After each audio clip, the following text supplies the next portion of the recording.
नमस्कार सगळ्यांना, AP engineering इन्स्टिट्यूटमध्ये सगळ्यांचं स्वागत आहे. We are back dear student. आपण MPSC 2023ला जो आपल्याला डिस्क्रिप्टिव्ह पेपर झाला, 2023चा जो डिस्क्रिप्टिव्ह पेपर झाला मित्रांनो, त्या पेपरचं व्हिडिओ सोल्युशनची सिरीज आपण लॉन्च केलेली आहे. यूट्यूबवरती रेकॉर्डेड फॉर्मॅटमध्ये असणार आहे आणि डेली 10 वाजता रात्री पोरं जे लाईव्ह येतात त्यांच्यासाठी किंवा सगळ्यांसाठी लाईव्ह आपली सिरीज ही कंटिन्यू रोज 10 वाजता असते. आपण सक्सेसफुली सेक्शन A कंप्लीट केला पेपर 1चा. त्याच्यानंतर सेक्शन B मध्ये जो क्वेश्चन नंबर 5 होता मित्रांनो, त्या क्वेश्चन नंबर 5 मध्ये फक्त 2च स्ट्रक्चरच्या बेसिसवर क्वेश्चन होते. पहिला क्वेश्चन होता आपला बीमचा ॲनालिसिस करायचं होतं, RCC बीमचं, आणि ते पण WSM मेथडनी. आणि सेकंड जो क्वेश्चन होता तो थेअरी क्वेश्चन होता, पण डिझाईन स्टेप मधल्याच 2 गोष्टी विचारलेल्या होत्या. एक तर डॉगलेग स्टेअरकेसचा इफेक्टिव्ह स्पॅन कसा तुम्ही काढणार आणि लोडिंग कशी घेणार, ह्या 2 गोष्टी आपल्याला त्या स्टेअरकेसवर त्यांनी विचारलेल्या होत्या. तर हे येण्यासाठी, तो क्वेश्चन अटेम्प्ट करण्यासाठी तुम्हाला टोटल डॉगलेग स्टेअरकेस कशी डिझाईन करता तिची स्टेप बाय स्टेप प्रोसिजर मित्रांनो तुम्हाला माहिती हवी होती तेव्हा, आणि तेव्हाच तुम्ही तो क्वेश्चन सॉल्व करू शकत होते. आता त्याच्यानंतर 5व्या क्वेश्चनमध्ये बाकी स्ट्रक्चरचे न्यूमरिकल कोणतेच नाही आहे आणि थेरी आपण कवर करत नाही, तुम्हाला माहिती आहे. आता क्वेश्चन नंबर 6 आज आपल्याला सुरू करायचं आहे. सेक्शन B मधला क्वेश्चन नंबर 6 बघा.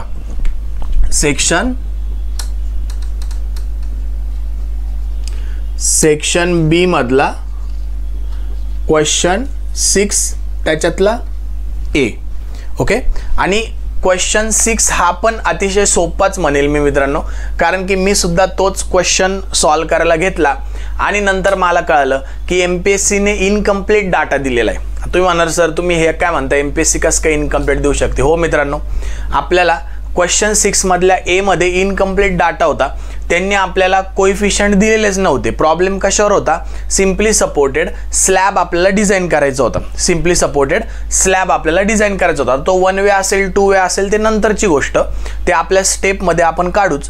पण सर्वात महत्त्वाचं, स्लॅब जर डिझाईन करायचा असेल आणि तो 2 वे स्लॅब, जर नुसतं तुम्ही डायमेन्शन जरी बघितले की 4/6चा स्लॅब होता, 4/6चा स्लॅब होता, मग आता याला 1 वे का 2 वे हे कसं ठरवणार आपण?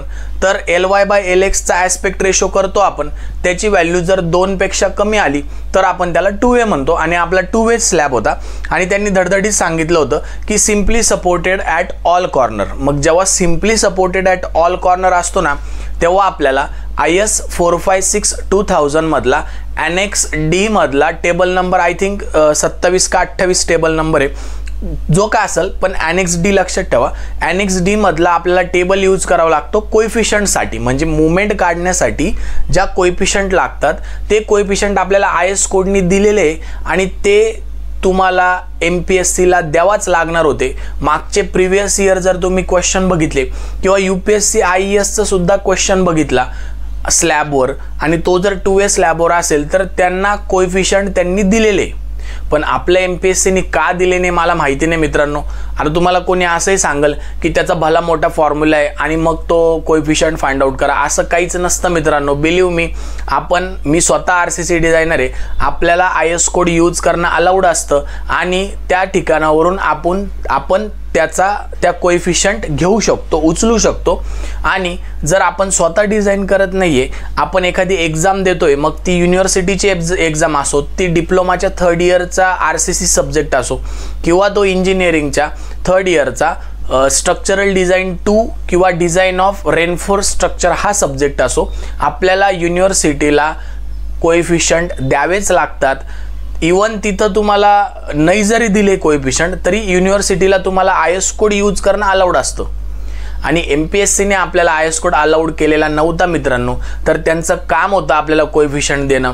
म्हणून 100% जो कोणी त्यांनी अटेम्प्ट केला असेल तो क्वेश्चन, कोएफिशियंट तुम्ही नसतील जरी घेतले, नॉर्मल बेंडिंग मुवमेंट काढली असेल, कारण की विदाउट कोएफिशियंट आपण त्या फॉर्म्युल्याने बेंडिंग मुवमेंट काढू शकत नाही, आणि तो क्वेश्चन अटेम्प्ट केला असेल, आयोगाला तुम्हाला मार्क देणंच आहे. ओके. आणि मी सर्वात पहिला क्वेश्चन तोच घेतला होता स्लॅब बघून, की जरा स्लॅब आलेला आहे, सोपा आहे, पटकन सॉल्व करू. पण नंतर मला अर्धा क्वेश्चन अटेम्प्ट केल्यावर जिथे मुवमेंटचे कोएफिशियंट काढायची वेळ आली तिथे मला कळालं की आयोगाने आपल्याला कोएफिशियंट दिलेलेच नाही. तर मी थोडासा खुश झालो की दिलेले नाही तर आपल्याला त्याचे मार्क पूर्ण भेटायला पाहिजे. आता बघू आयोगाचं किती डोकं चालतं आणि पेपर चेकरला ह्या गोष्टी नोटीस झाल्या पाहिजे तर आणि तरच आपल्याला त्याला पूर्ण मार्क भेटतील. नाहीतर नशीब मित्रांनो, मी तो अटेम्प्ट करूनही कदाचित मी ते कोएफिशियंट त्यांच्या हिशोबाने त्यांनी दिलेलेच नव्हते तर आपण मुवमेंटला कोएफिशियंट घेणार कुठून. ओके, तर त्यांनी दिलेले नसल्यामुळे कदाचित त्यांना काहीतरी वेगळं एक्सपेक्ट असेल जे की बाकीच्या ठिकाणी तुम्हाला समजा कोणता मोठा फॉर्म्युला यूज करायला लावला असेल तर फॉर्म्युला असा नसतो मित्रांनो. आपल्या LY/LX ची जी व्हॅल्यू आलेली असते ती जर व्हॅल्यू कुठेतरी मध्ये आली त्या कोएफिशियंटच्या तर आपल्याला इंटरपोल्युशन करावं लागतं आणि त्या इंटरपोल्युशन आपल्याला कॅल्क्युलेटरवर करावं लागतं. पण बहुतेक ठिकाणी बहुतेक तुम्हाला कोणी शिकवलं असेल तर त्या इंटरपोल्युशनसाठी ते लोक फॉर्म्युला सांगतात, इंटरपोल्युशनचाच फॉर्म्युला सांगतात. पण फॉर्म्युला करायची गरज नाही मित्रांनो. इंटरपोल्युशन आपल्याला कॅल्क्युलेटर अलाउड आहे, आपण कॅल्क्युलेटरवर इझिली इंटरपोल्युशन करू शकतो जर आपली इन बिटवीन व्हॅल्यू आली तर. पण कोएफिशियंट तर आपल्याला त्यांना द्यावाच लागणार होते. म्हणून ह्या क्वेश्चनला क्वेश्चन 6 मधल्या एला मी इनकम्प्लीट म्हणतो कारण की त्यांनी आपल्याला कोएफिशियंट दिलेले नव्हते. असो इनकम्प्लीट जरी असला तरी पण आपल्याला त्याला कंप्लीट सॉल्व करायचं आहे आणि तो कसा करायचा मी तुम्हाला आज सांगणार आहे मित्रांनो. मी अक्षय पाटील तुमच्यासाठी खास तुमच्यासाठी हा व्हिडिओ सोल्युशनचा सिरीज तुमच्यासाठीच लॉन्च केली आहे मित्रांनो. आणि त्यात आज आपण स्लॅबचा क्वेश्चन बघतोय. तर क्वेश्चन सुरू करण्याच्या अगोदर 2 गोष्टी तुम्हाला सांगतो. एक, तुमच्याकडे कॅल्क्युलेटर पाहिजे आणि दुसरं, तुम्ही आपलं PDF मधलं सोल्युशन डाउनलोड केलेला पाहिजे. डाउनलोड केलेलं नसेल तर आपल्या वेबसाईटला फ्री कोर्सला एनरोल करा, तिथून ते डाउनलोड करून घ्या. ओके, बाकीच्या दुसऱ्या ठिकाणावरून डाउनलोड करू नका. ओके, किंवा मला पर्सनल मेसेज करा, सर सोल्युशन तुम्ही द्या, तर मी तुम्हाला प्रोव्हाइड करेल. माझा नंबर थंबनेलवर तुम्हाला दिसत असेल. ओके, तर मित्रांनो लक्ष द्या. अजून एक महत्त्वाची गोष्ट, जर आपल्या स्ट्रक्चरच्या कोर्सला जो की पेपर 1 आपण पूर्ण स्ट्रक्चरचे 8 सब्जेक्ट तुमचे तयार करून घेणार आहे त्या कोर्सला तुम्ही एनरोल केले नसेल तर मित्रांनो एनरोल करा. त्या कोर्सची किंवा आपल्या वेबसाईटची लिंक खाली दिलेली आहे. आता सध्या आपलं ॲप्लिकेशन अजून ट्रायल बेसिसवर आहे गुगल प्ले स्टोअरला. ते ट्रायल बेसिसवर असल्यामुळे आपल्याला ॲपची लिंक भेटलेली नाही आहे जी ओपन टू ऑल होणार आहे प्ले स्टोअरवर. तोपर्यंत तुम्ही वेबसाईटवर कोर्स परचेस करू शकता. जसं मोबाईलच्या ॲपवर तुम्हाला कोणतेही व्हिडिओज बघता येतात, कोर्स बघता येतात, सिमिलर वेमध्ये आपल्या वेबसाईटवर सुद्धा तुम्हाला तसंच बघता येणार आहे. आणि जसं ॲप लॉन्च झालं तुम्ही डाउनलोड करून घेतलं, ॲप डाउनलोड करायचंच आहे तुम्हाला. ॲप डाउनलोड करून घेतलं का तुम्हाला ॲप थ्रू ते सेम कोर्स तुम्हाला बघता येणार आहे. त्याच्यामुळे तो काही विषय नाही मित्रांनो. पेपर 1चा पूर्ण तयारी मी करून घेणार आहे. ऑलरेडी मुलांनी एनरोल केलेलं आहे, क्लास आपला ऑलरेडी स्टार्ट झालेला आहे. ओके, तर तुम्ही पण लवकरात लवकर एनरोल करा. गॅरंटी मित्रांनो 150+ मार्क आणण्यासाठीच मी तुमच्यासाठी लढणार आहे. आणि सेकंड थिंग, जर तुम्ही 2023ला क्लास केला असेल तर चांगली गोष्ट आहे मित्रांनो. ह्यावेळेस 24साठी तुम्हाला क्वेश्चनची प्रॅक्टिस लागणार आहे आणि त्या क्वेश्चनच्या प्रॅक्टिससाठी मी तुमच्यासाठी एक कोर्स घेऊन आलेलो आहे. 300+ न्यूमरिकल तुम्हाला मी तिथे शिकवणार आहे. 300+ न्यूमरिकल आपण सॉल्व करून घेऊ. रोज डेली 2 ते 3 तास आपल्याला द्यावा लागतील आणि तुमचा पेपर 1 एवढा स्ट्रॉंग होईल मित्रांनो की तुम्हाला पेपर 2चाही क्लास लावायची गरज नाही. बिलीव्ह मी मित्रांनो, जर तुम्हाला पेपर 1चे स्ट्रक्चरल सब्जेक्ट आणि पेपर 2 मधले न्यूमरिकल जर तुम्ही केले तर तुम्हाला कोणत्याही प्रकारची कोचिंग लावायची गरज नाही. ओनली तुम्ही नोट्सवर सुद्धा MPSCची क्लास 1 पोस्ट घेऊ शकता. कारण की थेरीचे जे विषय मित्रांनो ते तुम्ही ऑलरेडी शिकलेला, तुम्ही ते ऑलरेडी शिकलेले इंजिनिअरिंगला आणि थेरी विषय हा स्वतः करू शकतो आपण. एवढा तरी कॉन्फिडन्स आपल्याला पाहिजे. आपण इंजिनियर्स आहे आणि जे सरळ सेवेचा अभ्यास करत होते याच्या अगोदर किंवा ज्यांनी मागच्या MCQच्या MPSC दिलेला आहे त्यांनी सुद्धा ते थेरी सब्जेक्ट केलेले. म्हणून थेरी सब्जेक्ट परत एकदा शिकायची गरज नसते मित्रांनो आपल्याला. सर्वेइंगच्या मेथड झाल्या, इक्विपमेंट झालं, हे मला कळतच नाही. थेरी सब्जेक्ट शिकायची काहीच गरज नाही डिस्क्रिप्टिव्हला. तुम्हाला फक्त स्ट्रक्चरल सब्जेक्ट अवघड असतात, त्यांच्या मेथड व्यवस्थित माहिती नसतात, त्या पार्ट नसतात, त्यासाठी स्ट्रक्चरचा क्लास लावायची गरज असते. आणि स्ट्रक्चरमध्येच जर तुम्ही मार्क घेतले तर तुम्हाला थेरीला मार्क पडतील म्हणजे पडतील. थेरी सिलेबस कव्हर करणं अवघड नाही मित्रांनो, ते फक्त रिपीटेडली तुम्हाला वाचायचं आहे, समजून घ्यायचं आहे, त्याची लिहायची प्रॅक्टिस करायची. पण स्ट्रक्चरची जर मेथड तुम्हाला माहिती नसेल तर तुम्ही डायरेक्ट ते 40 मार्काचा क्वेश्चन अटेम्प्टच करू शकत नाही. ओके, थेरीमध्ये तरी तुम्ही ॲटलिस्ट काहीतरी लिहू शकता. म्हणून जर स्ट्रक्चरचा तुम्ही क्लास केला तर तुम्हाला बाकी थेरीचे क्लास करायची गरज नाही आहे मित्रांनो. आणि स्ट्रक्चरचा तुम्ही आपला क्लास केला तर तुम्हाला मी सगळ्या थेरी सब्जेक्टच्या सुद्धा नोट्स आपल्या वेबसाईटवर अवेलेबल करून देईल मित्रांनो. निश्चिंत राहायचं, त्या नोट्स जसल्या तशा करायच्या आणि तुम्हाला क्लास 1ची पोस्ट भेटणार म्हणजे भेटणार. ओके, याची गॅरंटी तुम्हाला. तुमचे आपल्या महाराष्ट्रातील मुलांचे पैसे वाचवण्यासाठी इथे मी आलेलो आहे मित्रांनो. कदाचित 2023मध्ये देवाच्या कृपेने आपलं सिलेक्शन झालं तर पूर्ण मेन्स आपण 23पासनं फ्री ऑफ कॉस्ट तुम्हाला यूट्यूबवर सगळं मटेरियल रेडी असणार आहे मित्रांनो. याच्यासाठी तुम्ही निश्चिंत राहा. असो, सिलेक्शन हो न हो हे माझ्या हातात नाही मित्रांनो, पण तुमच्यासाठी जे मी प्रॉमिस केलेलं आहे MPSC 2023चा व्हिडिओ सोल्युशन आणि सेकंड थेरी ऑफ स्ट्रक्चरचा कंप्लीट कोर्स, कंप्लीट 20 मार्क तुमचे यूट्यूबवर तयार होणार म्हणजे होणार. आणि तीच बॅचेस आपल्या ऑलरेडी चालू आहे, तुम्ही फॉलो करा, नक्कीच तुम्हाला फायदा होईल. चला, आता भरपूर झालं बोलणं, आता आपण स्लॅबकडे वळू. बघा, आता स्लॅब कसा डिझाईन करायचा, स्लॅबमध्ये कोणत्या गोष्टी लक्षात ठेवायच्या हे मी स्ट्रक्चरच्या कोर्समध्ये पोरांना शिकवणारच आहे. पण तुम्हाला मी आता जस्ट एक ट्रेलर देऊन देतो की माझी शिकवायची पद्धत कशी असते. बघा, लक्ष द्या. आता स्लॅब आपल्याला डिझाईन करायचं आहे ना, तर स्लॅब डोळ्यासमोर आणायचा. आता आपण एवढे तर इलिजिबल आहोत की आपल्याला स्लॅब कळतो. ज्या रूममध्ये बसून तुम्ही अभ्यास करताय, ज्या लायब्ररीमध्ये तुम्ही आपलं व्हिडिओ लेक्चर बघताय किंवा घरी तुम्ही व्हिडिओ लेक्चर बघताय, तर तुमच्या डोळ्यासमोर तुमच्यावरती जर बघितलं आपण तर आपल्याला स्लॅब तर दिसतोच. ओके, मग आता त्याला डिझाईन करायचं अतिशय सोपं असतं मित्रांनो. तर स्लॅबला डिझाईन करण्यासाठी, डिझाईन म्हणजे काय, आपल्याला डायमेन्शन काढावं लागतात. बघा, लक्ष द्या. आता समजा हा एक स्लॅब आहे, तो 1 वे का 2 वे हे नंतरची गोष्ट आहे मित्रांनो, ते मी तुम्हाला सांगतच नाही. आता मी जस्ट सांगतोय की स्लॅबमध्ये आपल्याला काय काय डिझाईन करायचे, म्हणजे कशा कशा स्टेप आपल्याला लक्षात ठेवायचे. तर हा स्लॅब आहे.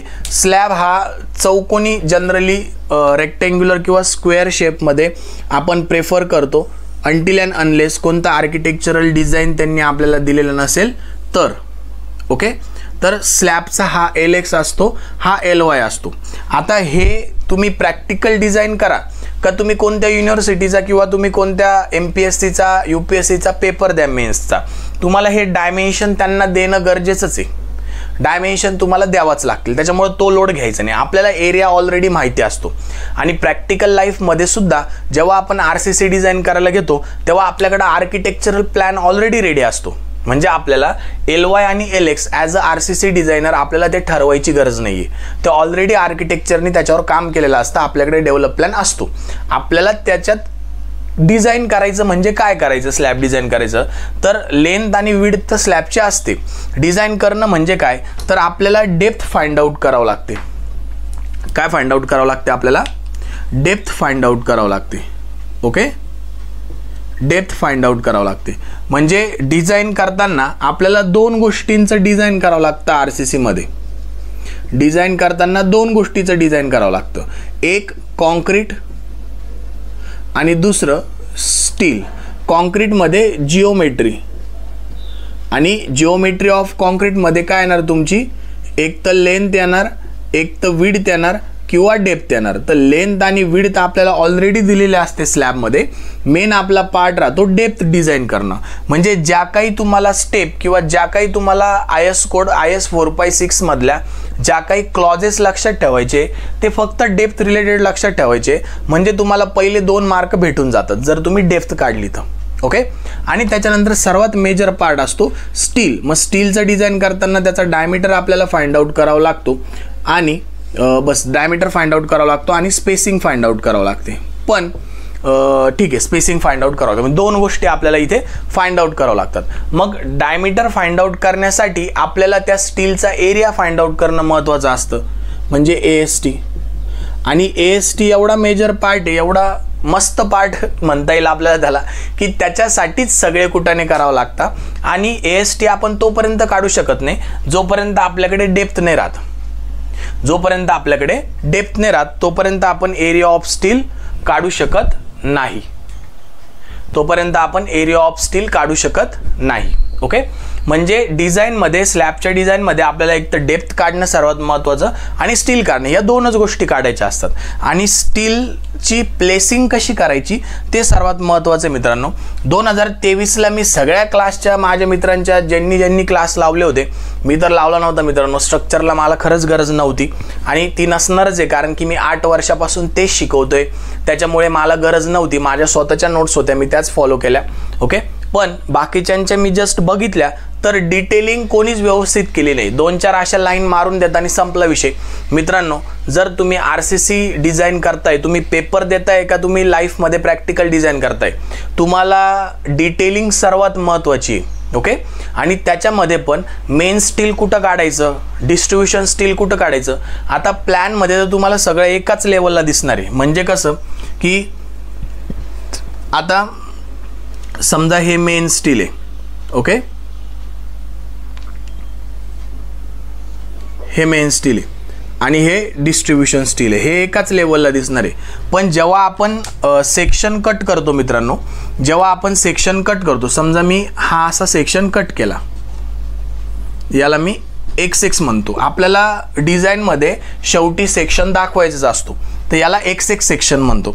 तर XX सेक्शन मी जेव्हा कट करतो आणि जेव्हा त्याची सेक्शन त्याचा ड्रॉ करतो, त्या केसमध्ये भरपूर पोरं चुकतात मित्रांनो. काय चुकतात की ते मेन स्टील कुठं दाखवतात, मेन स्टीलचं लोकेशन आणि डिस्ट्रीब्युशन स्टीलचं लोकेशन, याच्यामध्ये पोरं कन्फ्युजन असतात. त्यांना कळतच नाही, म्हणजे त्यांना कोणी शिकवलंच नसतं आत्तापर्यंत. मित्रांनो, तुम्ही म्हणणार सर तुम्ही असं काय म्हणताय, आम्हाला शिकवलं नाही किंवा असं, तर असं नाही आहे मित्रांनो. मी 8 वर्षापासून इंजिनिअरिंगचे मुलं बघतोय. महाराष्ट्रातल्या प्रत्येक कॉलेजांमधले मुलं कधी ना कधी माझ्याकडे शिकलेले आहेत आणि मला प्रत्येक कॉलेजमध्ये काय चालतं, काय शिकवतात ते सगळं मला माहिती आहे मित्रांनो. त्याच्यामुळं इथं कोणी माझ्या बोलण्यावर प्रश्नचिन्ह बिलकुल उठवू नका. मला 8 वर्षाचा अनुभव आहे. मी प्रत्येक इंजिनिअरिंगच्या मुलाला ॲटलिस्ट एकदा तरी तो माझ्याकडे शिकून गेलेला आहे आणि मला माहिती आहे की ॲटलिस्ट नाशिकच्या कॉलेजांचं तरी मला माहिती आहे. मी नाशिकमध्ये राहतो. नाशिकमध्ये जेवढे पण कॉलेजेस असतील, सगळ्या कॉलेजांमधले मुलं माझ्याकडे शिकायला आलेले आहेत. ओके, आणि त्या कॉलेजांना टॉपर पण आपण दिलेले. लक्षात घ्या, आपल्या वेबसाईटवर डिटेल नावासहित आणि कोणत्या सब्जेक्टमध्ये कोणत्या वर्षाला टॉपर आलेला आहे त्या ह्याच्यात तो आपल्याकडे आहे. ओके, लाईट गेली मित्रांनो, कदाचित बघू कट झालं का दिसतंय.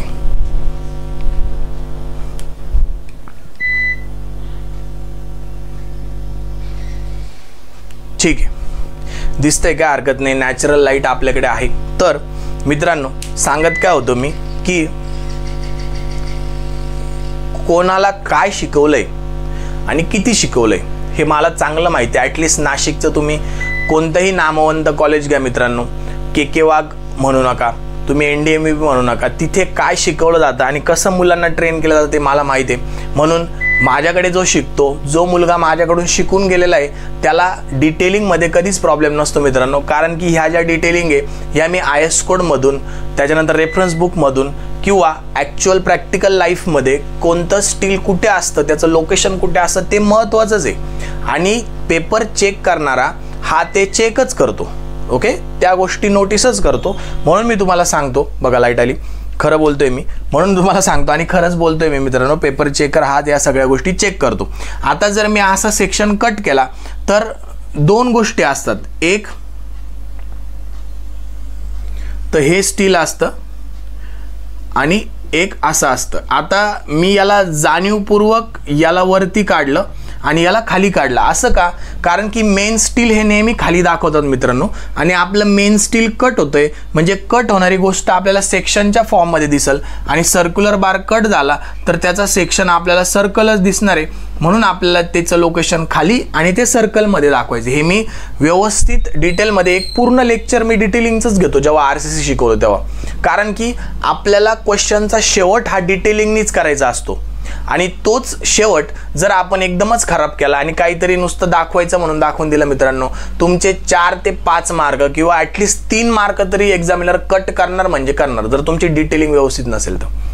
म्हणजे ह्या जर मी असा सेक्शन कट केला तर मला मेन स्टील खाली दाखवावं लागेल, कारण की मेन स्टील माझं बेंटप आहे आणि ते कट होतं, मेन स्टील खालीच असतं म्हणून खाली दाखवावं लागेल, आणि डिस्ट्रीब्युशन हे आपल्याला वरती दाखवावं लागेल. जर मी असा सेक्शन कट केला असता मित्रांनो, जर मी असा सेक्शन कट केला असता तर ह्या सेक्शनमध्ये मला काय करावं लागलं असतं बघा. असा सेक्शन कट केलाय. आता कट कोणतं स्टील होतंय माझं, डिस्ट्रीब्युशन स्टील कट होतंय, म्हणजे ते गोल गोल येतील, गोळे गोळे येतील. आणि अख्खं स्टील कोणतं दिसतंय, मेन स्टील. म्हणजे मेन स्टील जर मला अख्खं दिसत असेल तर मला मेन स्टील, आणि अल्टरनेट बार असल्यामुळे एक बार एका साईडने उचलायचा आणि दुसरा बार दुसऱ्या साईडने उचलायचा, हे झालं मेन स्टील. आणि मेन स्टील खालीच असतं म्हणून कट होणारा जो डिस्ट्रीब्युशन स्टील आहे तो मला इथे वरती दाखवावा लागेल. हा डिफरन्स असतो दोन लेंथला पॅरल असलेल्या सेक्शनचा, 2 सेक्शनचा हा डिफरन्स असतो. आणि हाच डिफरन्स तुमचा एक्झामिनर चेक करतो मित्रांनो. बिलीव्ह मी, तुम्हाला हे पेपरला कळलंच पाहिजे. आणि 2023ला जर तुम्ही असे सेक्शन काढलेले नसणार फायनलला तर नक्कीच तुमचे 2 ते 3 मार्क 100% कट होतील.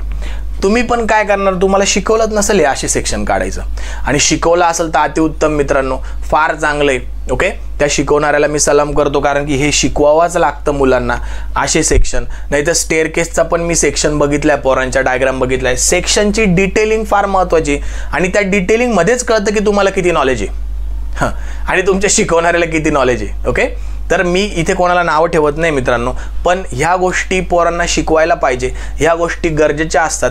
एक्झामिनर ह्या गोष्टी चेक करतो. आता कोणी म्हणाले एवढं डिटेलिंग करायला वेळ आहे का, तुझं डिझाईन बघतील. डिझाईन कोणी बघत नाही भाऊ, डिझाईन कोणी बघत नाही. लास्टला डिटेलिंगचे डायग्राम बघतं, तिथंच डिटेलिंगमध्ये सगळं त्यांना कळून जातं की याचा बारचा डायमीटर किती आहे, याची स्पेसिंग किती आहे, याची डेप्थ किती आलेली आहे, याची साईज काय सेक्शनची, डायमीटर ऑफ बार किती आहे, त्याची स्पेसिंग किती आहे, त्याच्यानंतर कसे प्लेसिंग त्यांनी केलेली आहे. इथंच लास्टला मार्क देऊन तो मोकळा होतो. आणि तुम्ही जर एक्झामिनरचे टाईम वाचवत असणार तर नक्कीच तुमच्यावर खुश होऊन तो तुम्हाला याच्या पुढच्या क्वेश्चनला नक्कीच तो त्याचा हात ढिल्ला करेल आणि मार्क चांगले देईल. कारण की कोणालाही 10 पानं चेक करण्यासाठी वेळ नसतो. मग ते MPSCचा पेपर असो का तुमचा युनिव्हर्सिटीचा पेपर असो, तुम्ही पहिल्या 10 पानांमध्ये डिझाईनमध्ये काय केलंय एवढं ॲक्युरेट कोणी 1 बाय 1 चेक करत चालत नाही मित्रांनो. फक्त हेडिंग चेक करते, यांनी हे काढले का. लास्टला तुमची डिटेलिंगच तुमचं सगळं कन्क्लुजन असतं. आणि कन्क्लुजन जर बरोबर असेल तर त्याला कळतं मुलांनी किंवा मुलीने व्यवस्थित सगळं काढलेलं असेल मागच्या 10 पानांमध्ये. ओके, चला मग ह्या सगळ्या गोष्टी अशा पद्धतीने शिकायच्या असतात. तुम्ही जर अशी डेप्थ काढण्यासाठी, मला लगेच डेप्थचे फॉर्म्युले आपल्या डोक्यात आले पाहिजे, डेप्थचे क्लॉज आपल्या डोक्यात आले पाहिजे. AST काढायला लागणारा रॉ मटेरियल आपल्याला कोणता लागतो तो आपल्या डोक्यात आला पाहिजे. ओके, मग अशा पद्धतीने आपल्याला डिझाईन लक्षात ठेवायचे. आणि 100% गॅरंटी मित्रांनो, जर तुम्ही कोणताही डिझाईनचा सब्जेक्ट माझ्याकडून शिकला ना, कधीच तुम्ही आयुष्यात डिझाईन विचारणार नाही. तुम्हाला कोणीही कधीही केव्हाही, तुम्ही जॉबला लागून जाणार, तुम्ही क्लासहून अधिकारी होणार, बसल्या बसल्या तुम्हाला कोणी विचारलं साहेब किंवा मॅडम मला स्लॅबच्या डिझाईन स्टेप सांगा, मला स्लॅब डिझाईन करून द्या, तुम्ही जागेवर त्याला 15 मिनिटात स्लॅब डिझाईन करून देणार. आता तर सॉफ्टवेअरवर सगळं चालतं, आता तर डिझाईनचे सॉफ्टवेअर आलेले. पण तुमच्याकडे सॉफ्टवेअर नसेल आणि कागदावर तुम्हाला कोणी सांगितलं की स्लॅब डिझाईन करून द्या, जर तुम्ही आपल्याकडून शिकले मित्रांनो, गॅरंटी देतो कधीच विसरणार नाही. ओके, त्या पद्धतीने मी पाठच करून घेतो पोरांकडून आणि त्या पद्धतीने त्यांना लक्षात ठेवायला लावतो. ओके, जे की ते विसरूच शकत नाही, कारण की एकदा लिंक लागली का त्यांच्या डोक्यात मी जे सांगितलं ते फिरत असतं की अरे याला ज्याच्यासाठी हे लागतं, याच्यासाठी हे लागतं, याच्यासाठी हे लागतं, आणि नक्कीच त्याचा पोरांना फायदा होतो मित्रांनो. चला आता लक्ष द्या, भरपूर झालं, डिस्कस झालं याच्यावर. जवळपास आपण 15 ते 20 मिनटं 20-25 मिनटं नुसतं स्लॅब आपल्याला कसा डिझाईन करायचं त्याच्यावर बोललो. मध्ये लाईट पण गेली होती, मध्ये आली पण, असो लक्ष द्या. आता आपल्याला तुमच्याकडे क्वेश्चन पेपर पाहिजे मित्रांनो. क्वेश्चन पेपरमध्ये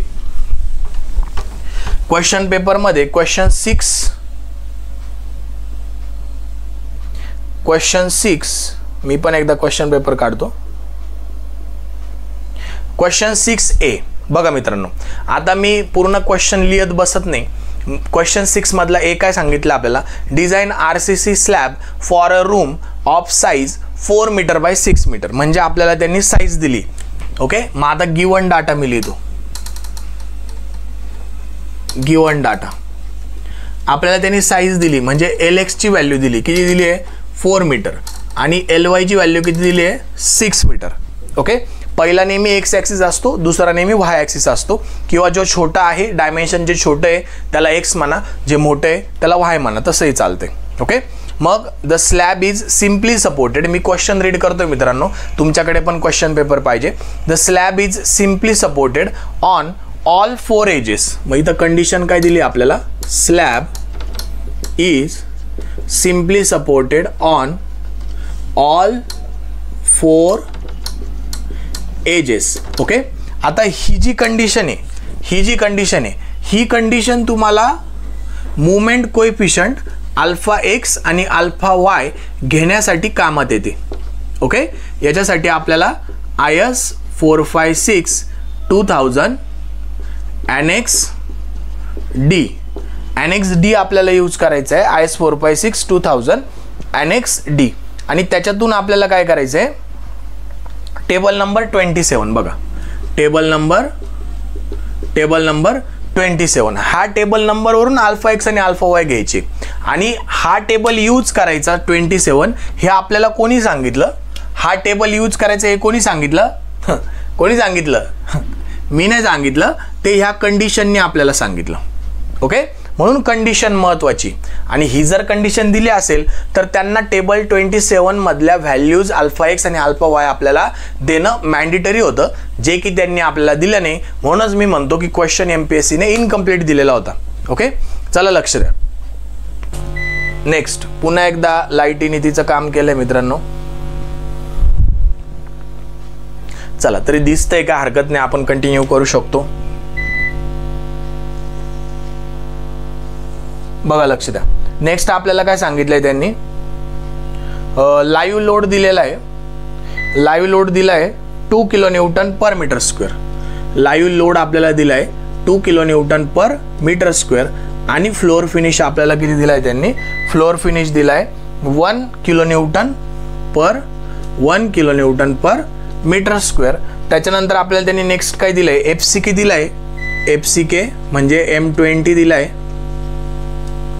आणि FY ची व्हॅल्यू दिली आहे, जी की असते 415 न्यूटन पर mm स्क्वेअर. ओके, आता आपल्याला स्लॅब डिझाईन करायचं आहे मित्रांनो. तर सर्वात पहिली स्टेप, स्लॅब डिझाईन करण्यासाठी आपल्याला तो 1 वे आहे का 2 वे आहे हे माहिती नाही. मग 1 वे आहे का 2 वे आहे हे माहिती करण्यासाठी आपल्याला काय करावं लागेल? तर आपल्याला ॲस्पेक्ट रेशो यूज करावं लागेल. काय करावं लागेल? ॲस्पेक्ट रेशो आपल्याला यूज करावं लागेल. मग सर्वात पहिली स्टेप काय? Aspect ratio. मग ॲस्पेक्ट रेशो काय असतो मित्रांनो? LY/LX. LY किती तुमच्याकडे? LY किती आहे? 6. आणि LX किती आहे? 4. मग 6/4 किती येतं सांगा? LY/LX किती येतं? 1.5 आलं मित्रांनो. 1.5 which is less than 2. Then slab is 2A. Okay, आपला ॲस्पेक्ट रेशो जर लेस दॅन 2 आला तर आपण स्लॅबला काय म्हणणार? 2A म्हणणार. स्लॅबला काय म्हणणार? 2A म्हणणार. इथपर्यंत जर कळालं असेल मित्रांनो तर आपल्या व्हिडिओला लाईक करा. लाईक करायला कंजूसी करू नका.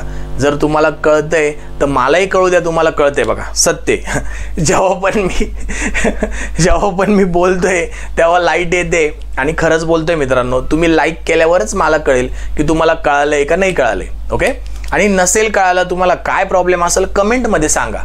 नक्कीच त्या कमेंटला तुम्हाला रिप्लाय दिला जाईल. किंवा मला तुम्ही पर्सनल मेसेज करू शकता की सर ह्या स्टेपमध्ये इथं हे कसं आलं, किंवा असं घेऊ का, तसं घेऊ का, किंवा आम्हाला असं सांगितलंय तुम्ही असं सांगताय तर कोणतं बरोबर आहे मित्रांनो. तर नक्कीच तुम्हाला मी जे सांगतोय तेच बरोबर असणार आहे मित्रांनो. याचे तुम्ही विश्वास ठेवा. नसेल तर तुम्ही मला मेसेज करा. तुम्हाला विथ प्रूफ, IS कोडचा विथ प्रूफ तुम्हाला सगळं सांगितलं जाईल. ओके, उगाच मी इथं उभं राहून काय बडबड करत नाहीये. ओके, मला काहीतरी माहिती आहे माझ्याकडे काहीतरी अनुभव आहे तोच तुमच्यासमोर मांडण्याचा मी प्रयत्न करतोय. 2 वे स्लॅब इथपर्यंत कळाला असेल तर आपल्या व्हिडिओला लाईक करा, जास्तीत जास्त मित्रांपर्यंत ते शेअर करा. मित्रांनो, सबका भला तो अपना भला, इस बार भी अपना भला. यावेळेस सुद्धा पुन्हा एकदा भाई और बहनों, ओके, भारत देश के. चला लक्ष द्या. असो, तो आपला मुद्दा नाही. आपला स्लॅब 2 वे आला हे कसं कळालं मला ॲस्पेक्ट रेशोवरून कळालं. ॲस्पेक्ट रेशो हा LY/LX असतो. ओके, त्याच्यानंतर नेक्स्ट, आणि हे डिझाईन करायच्या अगोदर एक नोट पॉईंट लिहायचा आपल्याला की आपण काय यूज करतोय. युजिंग IS 456-2000 असं वरतीच हेडिंग तुम्हाला द्यायचंय. म्हणजे प्रत्येक ठिकाणी तुम्हाला क्लॉज टाकायची गरज नाही, किंवा ॲज अँड वेन रिक्वायर जर तुम्हाला लक्षात असेल, पाठ असेल, तर क्लॉज आणि IS कोड तिथे तुम्हाला कॅप्शनमध्ये द्यायचे. पण ते जरी नाही दिलं, तुम्ही स्टार्टिंगलाच दिलं की मी IS कोड IS 456-2000चा यूज करून सगळं डिझाईन करतोय, तर तेवढं सुद्धा इनफ असतं मित्रांनो एक्झामिनरला. त्याला कळून जातं की या पोरांनी IS कोड कधी ना कधी आयुष्यात हाताळलेला आहे आणि त्याला माहिती आहे की या सगळ्या स्टेप IS कोडमध्ये असतात. आता त्याच्यानंतर नेक्स्ट आपल्याला ट्रायल डेप्थ कॅल्क्युलेट करायची. बघा, नेक्स्ट आपल्याला काय करायची, सेकंड स्टेपमध्ये कॅल्क्युलेट डेप्थ. आता मित्रांनो, जेव्हा 2 वे स्लॅब असतो ना, तेव्हा डेप्थ कॅल्क्युलेट करायचे 2 क्रायटेरिया असतात. 2 कोणते, की तुमचा लाईव्ह लोड आणि तुमची शॉर्टर स्पॅन याच्यावरून ठरवलं जातं की डेप्थसाठी आपल्याला जो L/D रेशो घ्यायचा आहे तो कोणता घ्यायचा आहे. ओके, म्हणजे जर तुमचा लाईव्ह लोड 3 kN/m² पेक्षा कमी असेल आणि तुमची लेंथ जर 3.5 मीटरपेक्षा कमी असेल, किंवा 3 आणि 3.5 असं दोघांपैकी एक असं काहीतरी असेल, त्या केसमध्ये तुम्हाला वेगळा L/D रेशो घ्यावा लागतो. आणि त्याच्यापेक्षा जास्त असेल तुमचं सगळं तर तुम्हाला वेगळा L/D रेशो घ्यावा लागतो. हे जेव्हा मी तुम्हाला डिटेलमध्ये शिकवेल RCC स्लॅबचा टॉपिक, तेव्हा या सगळ्या गोष्टी तुमच्या क्लिअर करून घेणार. काय अवघड नाही मित्रांनो. पण इथं जे की आपल्याला दिसतंय, आपल्याला लोडची व्हॅल्यू 3 kN/m² पेक्षा कमी आहे, आणि ती कमी असल्यामुळे आपल्याला ट्रायल डेप्थचा फॉर्म्युला, आणि हे सगळं कुठं दिलेलं आहे आपल्याला ट्रायल डेप्थचं, IS, तुम्हाला रेफरन्स पण देतो बघा मी, IS 456-2000, page number I think 39, page number 39 वर आपल्याला ट्रायल डेप्थसाठी L/Dचा रेशो दिलाय. L/D इज इक्वल टू तुम्ही तिथून चेक करू शकता. L/D is equal to 35 × 0.8. आता 0.8 काय करतो मित्रांनो, जेव्हा आपलं HYSD बार येतात, म्हणजेच 415 किंवा 500 ग्रेडचं स्टील आपल्याला दिलेलं असतं, त्या केसमध्ये आपल्याला L/D रेशोला 0.8 ने मल्टिप्लाय करावं लागतं, रिड्यूस करावं लागतो. आपल्याला L/D रेशो रिड्यूस करावा लागतो. कितीनी? 20% रिड्यूस करावा लागतो. ओके, हे IS कोडमध्ये आपल्याला दिलेलं आहे आणि तेच आपण इथं फॉलो केलं. L/D रेशो 20% रिड्यूस केला म्हणजे 0.8 ने मल्टिप्लाय केलं. ओके, लक्ष द्या. मग आता लेंथ आपल्याला शॉर्टर लेंथ घ्यायची आहे. शॉर्टर किती आहे? 4000. ओके, म्हणजे मला जर याच्यातून D काढायचा असेल तर D कसा काढेल मी? हा तिकडे जाईल, हा तिकडे जाईल. 4000 / 35 × 0.8 म्हणजे D ची व्हॅल्यू किती आली चेक करा. ओव्हरऑल डेप्थ येते मित्रांनो, जेव्हा आपण हा फॉर्म्युला यूज करतो त्या केसमध्ये डेप्थ तुमची आली 142.85. 142 आहे का 48 आहे? कॅल्क्युलेट करा. 42 आहे. 142.85 mm. ओके, मग आता आपण नेहमी राऊंड अप करून घेतो. 142 ला राऊंड अप आपण किती करू? 150 mm करू. चालते. 150, 160, 180 करू शकता तुम्ही, काय हरकत नाही. ओके, मग आता मोठा D आलेला आहे, आपल्याला काय लागणार आहे? छोटा D पण लागणार आहे. मग जर मोठा D आला असेल तर छोटा D कसा काढतो? मोठा D मायनस कवर -5/2. आता आपल्याला कोणत्याही प्रकारची एन्व्हायरमेंटल कंडिशन दिलेली नसल्यामुळे आपण कवर 20 ते 25 mm पर्यंत ॲझ्युम करू शकतो. तर मी कवर ॲझ्युम करतो 25 mm, आणि डायमीटर ऑफ बार पण मी ॲझ्युम करू शकतो स्टार्टिंगला, तो की मी करतो 10 mm.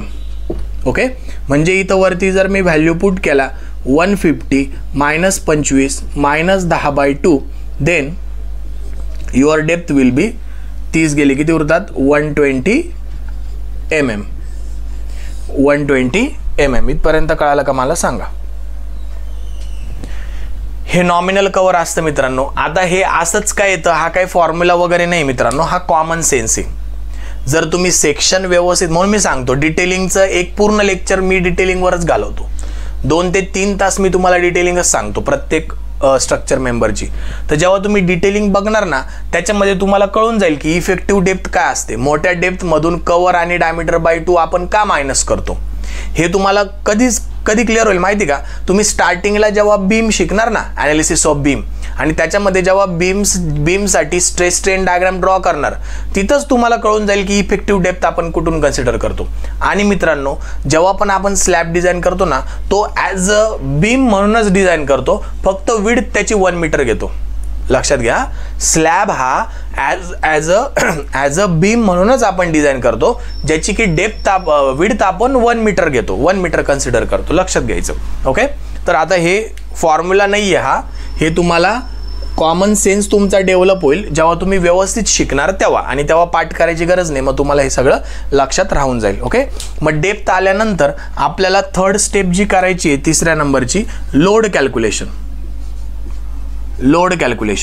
आणि लोड कॅल्क्युलेशन मध्ये मित्रांनो ऑलरेडी आपल्याला लाईव्ह लोड त्यांनी दिलेला आहे. 2, पण त्याला गुणिले 1 करायचं. मी सांगितलंय slab as a beam design करतो आपण फ्लेक्झरल मेंबर, फक्त विड्थ त्याची 1 मीटर घेतो, म्हणून इंटू 1 मीटर करायचं, म्हणजे 2 किलोन्यूटन पर मीटरचा लाईव्ह लोड आला. फ्लोअर फिनिश आपल्याला त्यांनी 1 दिलाय, त्याला गुणिले 1 करायचं, म्हणजे 1 किलोन्यूटन पर मीटरचा आपला लोड आला. आपण पर मीटर स्क्वेअर लोड कधीच कन्सिडर करत नाही, आपल्याला स्लॅबला UDLच्या फॉर्मॅटमध्ये कन्वर्ट करावं लागतो, म्हणून विड्थ जी घेतो ना ती 1 मीटर घेतो. मग 1 नी मल्टिप्लाय केल्यानंतर तुमचा इथला स्क्वेअर कॅन्सल होतो, किलोन्यूटन पर मीटर आन्सर येतं. आणि last but very important, dead load. आता स्लॅबचा डेड लोड काढताना तो RCC स्लॅब आहे. काय तो RCC स्लॅब आहे. मग RCC स्लॅबसाठी आपल्याला त्याची डेन्सिटी करावं लागते, इंटू व्हॉल्यूम करावं लागतो, बरोबर. पण इथं व्हॉल्यूम नाही करणार मी, सेक्शनल एरिया करेल, क्रॉस सेक्शनल एरिया करेल. तो म्हणजे काय, gamma of RCC into width जी की 1 मीटर घेणार, गुणिले डेप्थ, मोठा डी घ्यायचा नेहमी, म्हणजे dead load is equal to RCCचा गॅमा किती आहे 25, विड्थ आपण 1 मीटर घेतो, आणि मोठी डेप्थ आपली किती आली आहे 150 आली. ओके, म्हणजे तिला मीटरमध्ये करताना 0.15 केलं, म्हणजे डेड लोड तुमचा किती आला मला सांगा. डेड लोड किती आला मला सांगा. अतिशय सोपं आहे मित्रांनो, काहीच अवघड नाही. डेड लोड तुमचा आला 3.75. किती आला 3.75 किलोन्यूटन पर मीटर. आता लोड सगळे झालेले असल्यामुळे आपल्याला शेवटी टोटल W काढावं लागेल. WU is equal to 1.5 factor of safety, live load plus dead load plus floor finish. Okay, म्हणजे WU is equal to 1.5, live load किती आहे 2, प्लस डेड लोड किती आहे 3.75, प्लस फ्लोअर फिनिश किती आहे 1, म्हणजे तुमचं WUचं उत्तर किती आलं बघा. WUचं उत्तर किती आलं चेक करा. 10.125 आलं का चेक करा. 10.125 किलोन्यूटन पर मीटर हा आपला फॅक्टर्ड लोड आला टोटल. ओके, मग आता कधी कधी काय असतं मित्रांनो, तुम्हाला इम्पोज लोड असं म्हटलेलं असतं IL, म्हणजे कधी कधी क्वेश्चन मध्ये तुम्हाला इम्पोज लोड दिला जाईल.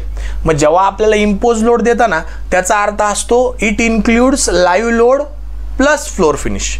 म्हणजे इम्पोज लोडमध्ये जेव्हा पण तुम्हाला इम्पोज लोड दिलेला असेल ना, तर त्याच्यामध्ये इन्क्लूड काय असतं, तुमचा लाईव्ह लोड इन्क्लूड असतो आणि तुमची फ्लोअर फिनिश इन्क्लूड असते. कळतंय का मला सांगा. ओके, जर इथपर्यंत कळालं असेल तर मित्रांनो आपल्या व्हिडिओला लाईक करा. ज्याला काहीच कळालं नसेल त्यांनी सुद्धा आपल्या व्हिडिओला लाईक करा. लाईक करणं महत्त्वाचं आहे. ओके, ज्याला नसेल कळालं त्यांनी कमेंट करा. आणि हे त्यालाच कळेल ज्यांनी आधी अभ्यास केलेला आहे. एक तर 2023ला त्यांनी पेपर दिलेला आहे, म्हणजे त्यांनी अभ्यास केला आहे. आणि दुसरं, जो कोणता क्लास करत असेल त्याचा हा टॉपिक झाला असेल त्यालाही कळेल. ओके ओके, आणि ज्यांनी 0 केलेलं आहे पण 0 करणारा इथं बघणारच नाही मित्रांनो, त्याला जर MPSC द्यायची त्याला ग्रॅज्युएट व्हावं लागेल, म्हणजे त्याला इंजिनिअरिंग पास व्हावं लागेल, सिव्हिल इंजिनिअरिंग. आणि त्यांनी जर सिव्हिल इंजिनिअरिंग पास केलेले असेल तर कधी ना कधी त्यांनी स्लॅबच्या या स्टेप बघितल्या असतीलच, हे नक्की. म्हणून इथं न कळण्यासारखे कोणीच पोरं नसतील असं मी म्हणतो. कोणत्या स्टेपमध्ये प्रॉब्लेम असेल तर बिंदास कमेंट करा, मला मेसेज करा. व्हॉट्सअप नंबर माझा थंबनेलवर आहे. आपल्या वेबसाईटची लिंक डिस्क्रिप्शन बॉक्समध्ये दिली आहे. हां, सर्वात महत्त्वाचं आपल्या टेलिग्राम चॅनलची लिंकसुद्धा खाली दिलेली आहे. ते टेलिग्राम चॅनल तुम्ही नक्की जॉईन करा मित्रांनो. तुम्हाला डेली लेक्चर्सचे नोटिफिकेशन येत राहील.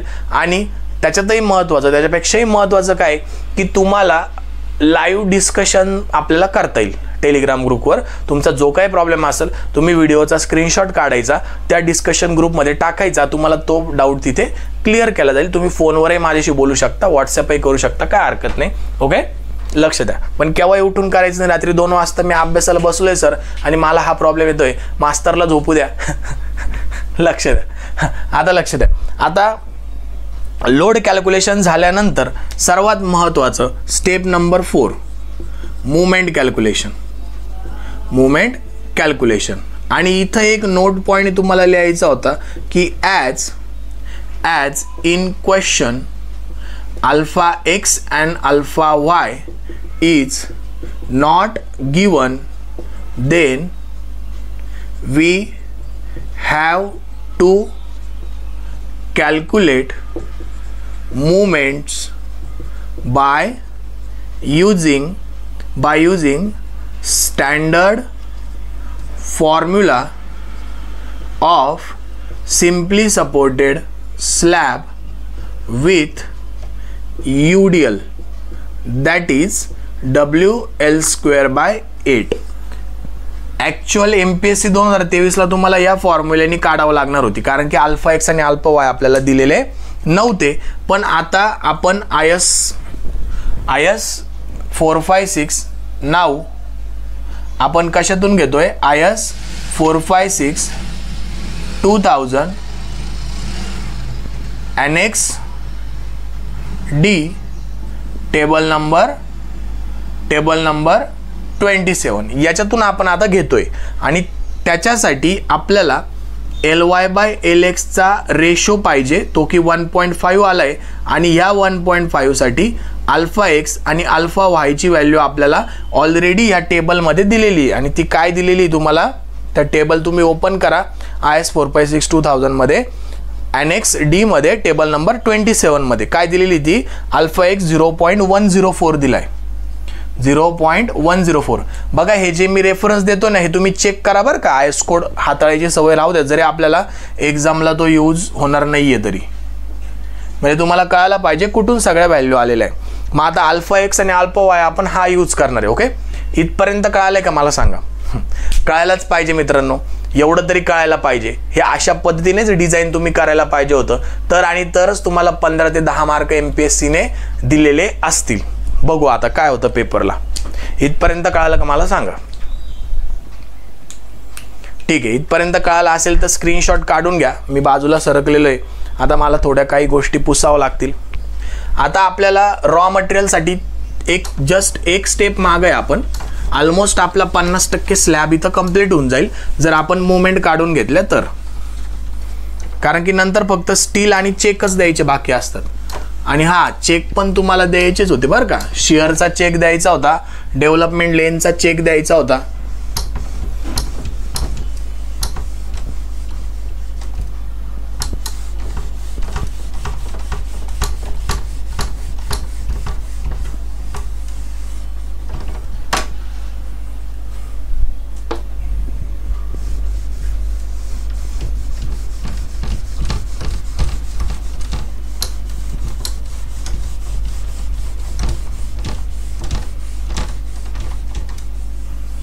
ओके, अल्फा एक्स आणि alpha Y.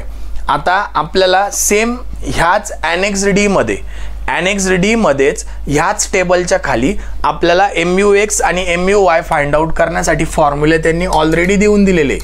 MUX is equal to alpha X into WU into L इफेक्टिव्हचा स्क्वेअर आणि MUY is equal to alpha Y into WU into L इफेक्टिव्हचा L effective X. L effective X इथं पण, L effective x पण इथं पण. Okay, आता एक गोष्ट आपली राहिली की सर तुम्ही L इफेक्टिव्ह एक्स काढलाच नाही, तर काय हरकत नाही. L इफेक्टिव्ह एक्स आपण काढू शकतो मित्रांनो, काय अवघड नाही. ऑलरेडी मी सोल्युशनमध्ये तो दिलेला आहे. तर L इफेक्टिव्ह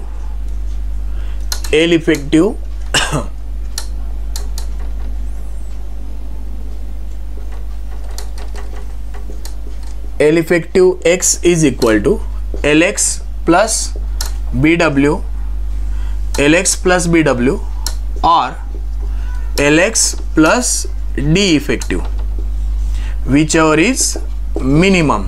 ओके, मग एल एक्स तुमची काय 4000 प्लस बी डब्ल्यू आता तुमच्याकडे नाही तर तुम्ही 230 mm ॲज्युम करू शकता, इज इक्वल टू 4230 mm. इथं लिहायचं असतं assume width of support is equal to 230 mm. ज्या गोष्टी दिलेल्या नाही आहे त्या ॲज्युम करायच्या. और परत एकदा 4000 प्लस डी इफेक्टिव्ह किती आहे 120 म्हणजे 4120 mm. आपल्याला याच्यामधून काय घ्यायची आहे, मिनिमम व्हॅल्यू घ्यायची आहे, म्हणजे L effective x is equal to 4120 mm, that is equal to 4.12 metre. 4.12 metre म्हणजे ही एल इफेक्टिव्ह एक्स आपण पुढे मुवमेंट काढण्यासाठी कंटिन्यू करणार आहे. ओके, ही मी कदाचित तुम्हाला सोल्युशन देताना ऑलरेडी आधीच सॉल्व करून घेतली असेल, काय हरकत नाही, तुम्ही आधी करू शकता किंवा जेव्हा लागते तेव्हा सुद्धा करू शकता. ओके, मग आता ह्या फॉर्म्युले हे आपल्याला आय एस कोडमध्ये दिले.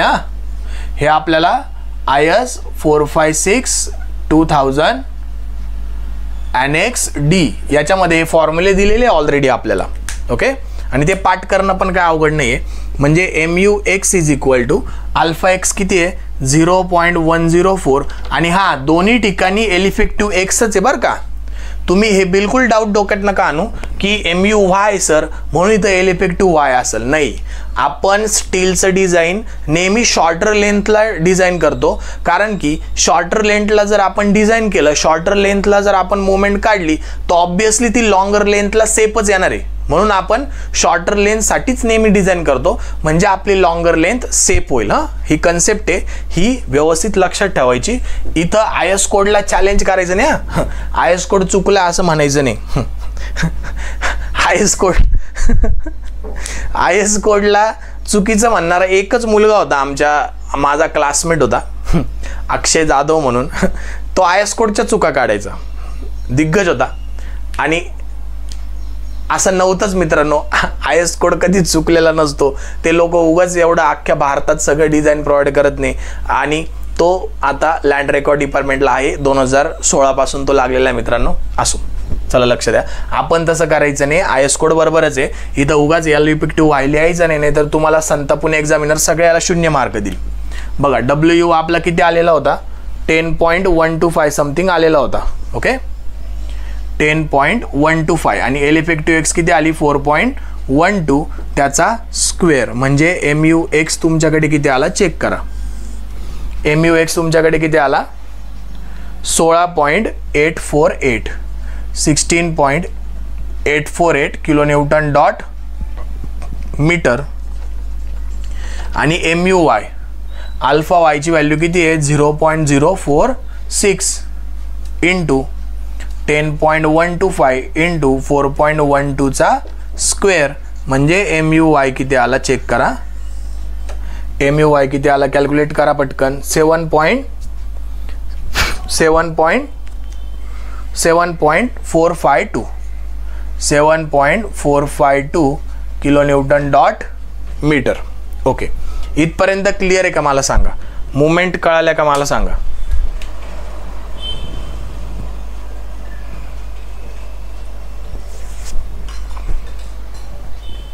ओके, मुवमेंट जर मित्रांनो तुम्हाला कळायला असतील तर आपल्याला इथे एक फ्लेक्झरचा चेक द्यायचा आहे, म्हणजे एम यू लिमिटचा चेक द्यायचा आहे. M U limit is equal to, आता हे कोणासाठी काढायचं आपल्याला एफ ई 415 साठी काढायचं आहे. मग 415 साठी फॉर्म्युला काय आहे 0.138 FCK BD स्क्वेअर. हे कोणासाठी फॉर FE 415.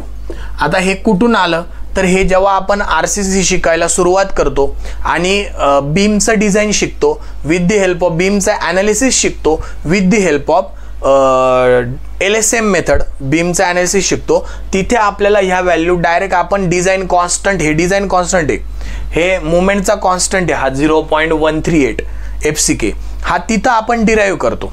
ओके, अतिशय सोपं मित्रांनो, काय अवघड नाही, पण ते प्रत्येक वेळेस थोडी डेरिव्हेशन करत असणार आहे. म्हणून त्या 9 व्हॅल्यू आहे, त्या 9 व्हॅल्यू तुमच्या पाठच पाहिजे.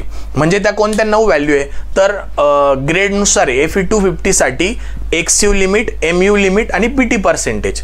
415 साठी एक्सयू लिमिट, MU लिमिट आणि PT पर्सेंटेज. आणि 500 साठी एक्सयू लिमिट, MU लिमिट आणि PT पर्सेंटेज. अशा 3 3 3 3 त्रिक 9 व्हॅल्यू आहे. ओके, मग एक्सयू लिमिटची व्हॅल्यू काय 0.531D, 0.48D, 0.46D. Okay, 250, 415, 500. MU लिमिटची व्हॅल्यू काय 0.148 FCK/BD², 0.138 FCK/BD², 0.133 FCK/BD². परत एकदा सेम सिक्वेन्स 250, 415 आणि 500. आणि PT पर्सेंटेजची व्हॅल्यू काय 0.00087 FCK, 0.00048 FCK, 0.00038 FCK.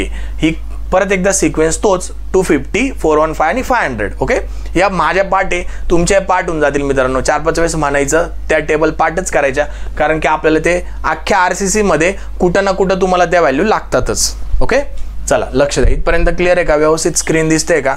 ओके, चला लक्ष द्या. मग आता MU लिमिट काय येईल 0.138 इंटू FCK आपल्याला 20 दिलेला आहे. B आपण 1000 घेतो, तुम्हाला आधीच सांगितलं आपण पर मीटरसाठी डिझाईन करतो. आणि डेप्थ आपला 120 आला होता, छोटा d, त्याचा स्क्वेअर. म्हणजे MU लिमिट किती आला चेक करा. एवढं लिमिट आहे, याच्यापेक्षा पुढे जायला नको. MU लिमिट तुमचा आला 39.744, 39.744 kilo newton dot metre into 10⁶ केलं का न्यूटन MM मध्ये येऊन जाईल. आता which is greater than MUX and MUY, hence okay. Okay, इथपर्यंत आपलं ओके झालं. आता आपलं अर्ध्याच्या वर डिझाईन संपलं. आता आपल्याला काय करायचं आहे, स्टेप नंबर किती असेल ती स्टेप नंबर जी काय असेल ती स्टेप नंबर तुम्ही लिहून घ्या. Steel calculation. मग स्टील कॅल्क्युलेशन मध्ये आपल्याला ASTX काढावा लागतो आणि ASTY काढावा लागतो. काय करावं लागतं? ASTX काढावा लागतो, ASTY काढावा लागतो आणि त्याची स्पेसिंग काढावं लागते. मग इथे सर्वात महत्त्वाचं ASTX किंवा ASTचा फॉर्म्युला पाठ पाहिजे. 0.5 FCK upon FY in bracket 1 minus √1 minus 4.6 MUX upon FCK/BD² in bracket B into D. मोठा फॉर्म्युला आहे, पण पाठच करायचा. अख्ख्या RCC मध्ये तुम्हाला हा फॉर्म्युला येणारच आहे, कुठं ना कुठं येणारच आहे. मग याच्यामध्ये सगळ्या व्हॅल्यू पुट करायच्या मित्रांनो. सगळ्या व्हॅल्यू आपल्याला माहिती आहे. सगळ्या व्हॅल्यू पुट केल्यानंतर फायनल ASTXचं उत्तर तुमचं किती येतं चेक करा. सगळ्या व्हॅल्यू तुम्हाला पुट करायचे आणि फायनल उत्तर तुमचं येतं. आणि B 1000च घ्यायचं आहे always. B is equal to 1000 mm. लक्षात घ्यायचं, स्लॅब हा 1 मीटरला डिझाईन केला जातो.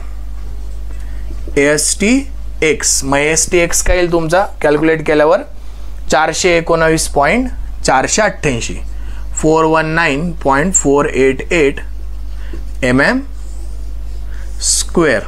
ओके, ASTX आला. आता ASTX आला तर नुसतं थांबायचं नाही मित्रांनो, याच्यासाठी सुद्धा आपल्याला चेक द्यायचे. मिनिमम ASTचा चेक द्यायचा आहे. मग AST मिनिमम आपलं HYSD बार आहे, म्हणून मिनिमम स्टील काय येईल 0.12% of B into D. Okay, म्हणजे 0.12 divide by 100 into 1000 into depth तुमची काय 150. मोठा डेप्थ घ्यायचा आहे तुम्हाला. म्हणजे AST मिनिमम तर तुमचा आन्सर किती आलं चेक करा. चेक नेहमी आपल्याला द्यायचा आहे प्रत्येक गोष्टीला. AST मिनिमम आला आपला 180 mm स्क्वेअर. आणि मिनिमम आपल्याला 180 स्टील पाहिजेच आहे, पण आपलं किती आलंय 419, म्हणजे मिनिमम पेक्षा मोठं आलंय, म्हणजे आपण ओके चाललोय. ओके, म्हणजे इथं द्यायचं की ASTX is greater than AST minimum, hence okay. Okay, check आपला कन्फर्म झालाय. आता spacing in X direction. Spacing X, ASTX ची स्पेसिंग फॉर्म्युला तोच पर मीटर साठी काढतोय, म्हणून 1000 into area of phi upon ASTX. Okay, area of phi म्हणजे काय, जो आपण छोटी डेप्थ काढताना जो डायमीटर अज्यूम केला होता ना 10 mm, तर त्या एका बारचा एरिया म्हणजे एरिया ऑफ फाय. मग 10 mm आपण ॲज्युम केलेला, तो π/4 × 10² म्हणजे area of phi is equal to किती आलं चेक करा. किती आलं चेक करा. एरिया ऑफ फाय तुमचा किती येतो 78.54. 78.54. तुम्ही पण कॅल्क्युलेट करत चाला मित्रांनो, तुमच्याकडे कॅल्क्युलेटर पाहिजे. या व्हॅल्यू इथं पुट करायच्या म्हणजे spacing x is equal to 1000 × 78.54 whole divided by ASTX तुमचा किती आला आहे 419.488 म्हणजे spacing x is equal to किती आली चेक करा 187.23. 187.23 mm. मग तुम्हाला एक गोष्ट ही कन्सेप्टनी माहिती पाहिजे की स्पेसिंग नेहमी आपण कमीला राऊंड अप करतो.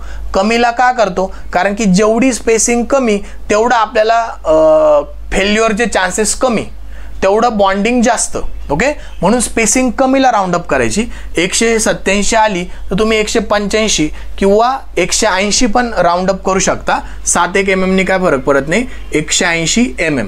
ओके, आता स्पेसिंगला तसं सोडायचं नाही, त्याचा चेक द्यायचा. Should not be greater than 3D म्हणजे 3 × 120 12 36 म्हणजे 360 mm आणि should not be greater than 300 mm. Hence okay, कळालं का मला सांगा. ओके, म्हणजे लास्टला तुम्हाला एक लाईन लिहायची आहे सर्वात महत्त्वाची.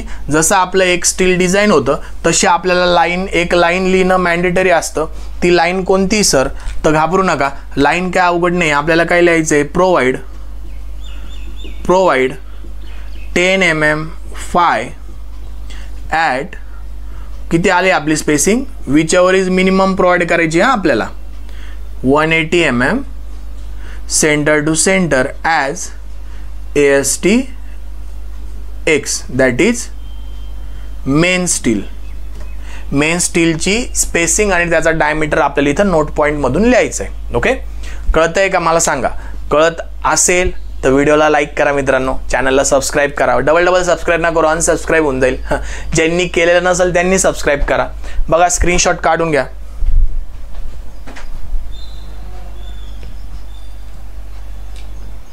चला, इथपर्यंत क्लिअर असेल तर आता आपण ASTY काढायला मोकळं.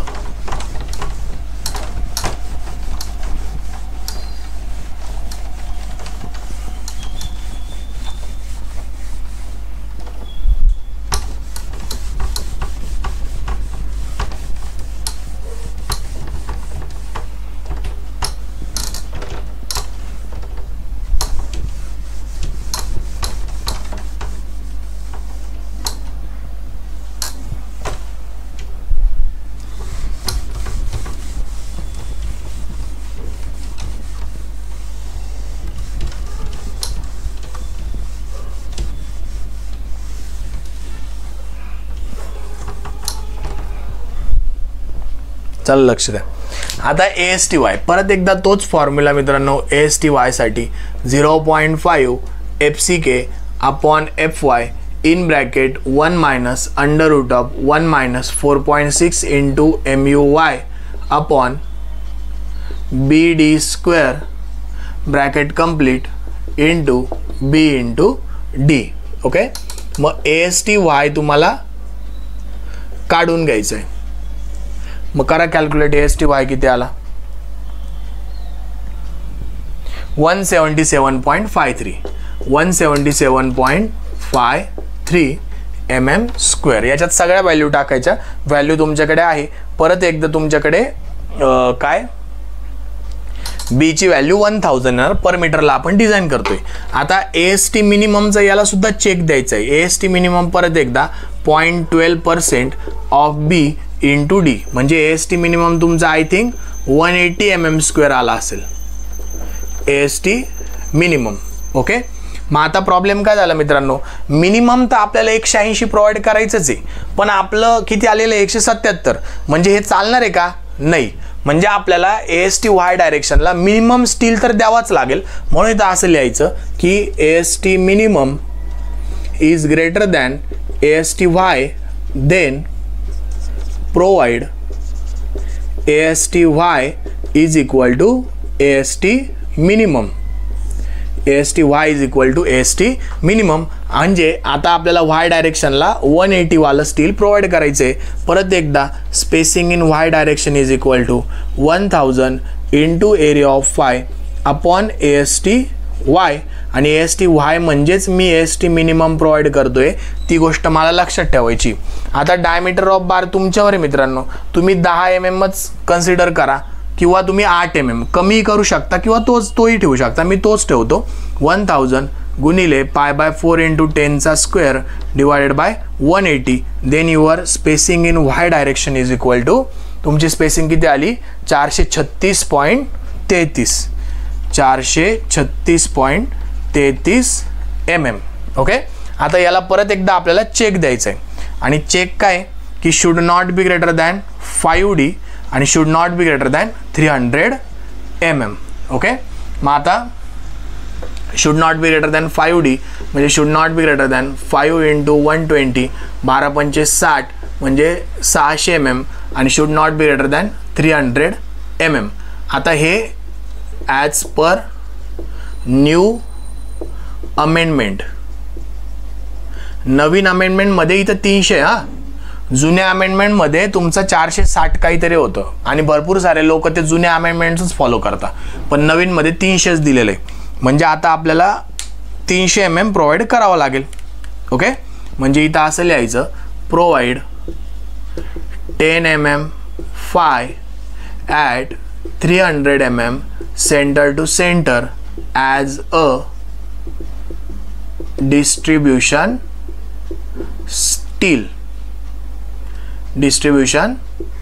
स्टील. ओके. म्हणजे दोन्ही नोट पॉईंट आपण लिहिले. आता आपलं स्टीलचं डिझाईन संपलं मित्रांनो. आता आपल्याला काही चेक्स द्यायचे. शिअरचा चेक देऊन टाकायचा. डेव्हलपमेंट लेनचा कोणता तरी मिनिमम एक चेक तरी द्यायचा. डेव्हलपमेंट लेनचा दिला तरी चालेल किंवा शिअरचा दिला तरी चालेल. आता आपल्याला चेक्स द्यायचे. ओके. मग पहिला चेक देऊ आपण, चेक फॉर शिअर. ओके. मग चेक फॉर शेअरसाठी आपल्याला VUD आपल्याला काढायचं आहे. म्हणजे मॅक्झिमम शेअर काढायचं आहे.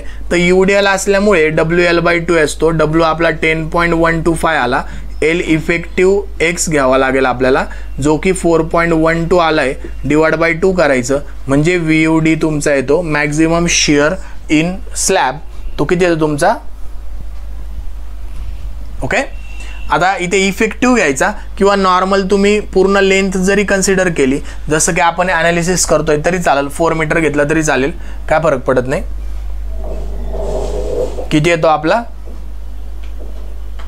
बोला.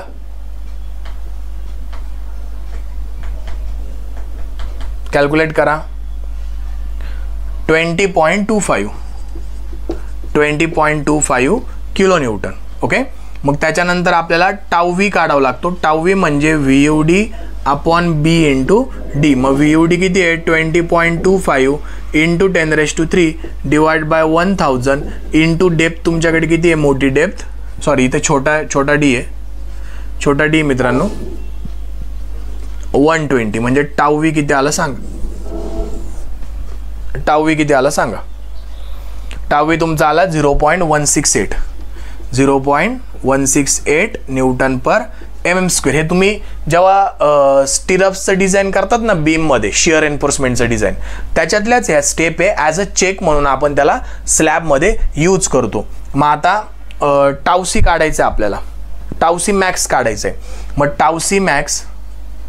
τc मॅक्स जर आपल्याला व्हॅल्यू माहिती नसेल ना, म्हणजे IS कोडमध्ये याच्यासाठी टेबल आहे आणि तो टेबल जर आपल्याला एक्झामिनरने दिला नसेल, त्याच्यासाठी फॉर्म्युला आहे 0.631 √of FCK म्हणजे 0.631 √20. भरपूर साऱ्या पोरांना हा फॉर्म्युला माहिती नसतो. IS कोडमधल्याच टेबल ते पाठ करतात, पण पाठ करायची गरज नाही. या फॉर्म्युल्याने τc मॅक्स तुमचा निघून जातो. किंवा भरपूर साऱ्या पोरांना माहिती जरी असेल तरी ओके, फार चांगली गोष्ट आहे. म्हणजे इथं FCK ची व्हॅल्यू पुट केल्यानंतर your answer will be 2.82 Newton per mm². आणि हीच व्हॅल्यू तुम्हाला त्या IS कोडच्या टेबलमध्ये दिसून जाईल. ओके. म्हणजे या फॉर्म्युल्याने त्यांनी काढलेलं आहे. मग आता आपल्याला चेक काय द्यायचं आहे की tau V is less than tau C max, hence okay. Okay, आणि तुम्ही डेव्हलपमेंट लेनचा चेक पण देऊ शकता बरं का अजून ॲडिशनमध्ये. तो कोणता चेक आहे, L D required is equal to 0.87 FY5 upon 4 into tau B D. आणि मग एल डी प्रोव्हाइडेड काढायचा काय 1.3 MU upon V plus L0. आणि मग त्याच्यातून जो प्रोव्हाइडेड आहे तो प्रोव्हाइड करता. ते ठीक आहे, तुम्ही मी इथं केलं नाही पण तुम्ही तो चेक सुद्धा देऊ शकता जास्त इम्प्रेस करण्यासाठी. पेपर चेकरला प्रपोज करण्यासाठी तुम्ही तो एक चेक सुद्धा ॲडिशनल मध्ये देऊ शकता, पण काय हरकत नाही, मिनिमम एक चेक दिला तरी ओके. मग आता लास्टला आपल्याला काय करायचंय, डिटेलिंग करायचे. आणि हे डिटेलिंग फार महत्त्वाचं आहे मित्रांनो. मी इथं तुम्हाला जे डिटेलिंग करून देईल तेच डिटेलिंग तुम्हाला लाईफ टाईम लक्षात ठेवायचं आहे. मग तो कोणत्याही प्रकारचा स्लॅब असो, कोणताही स्लॅब असो, मी जे डिटेलिंग तुम्हाला करून देईल तेच डिटेलिंग तुम्हाला लक्षात ठेवायचं आहे. मी जेव्हा साईडला सरकतो तेव्हा स्क्रीनशॉट काढून घेत चला मित्रांनो, जर तुम्हाला गरज असेल तर. नाही तुम्ही स्वतः लेक्चर बघता बघता लिहून घ्या सगळं, किंवा लिहायची गरज नाही, तुम्हाला ऑलरेडी मी PDF दिली ती प्रिंट काढून घ्या.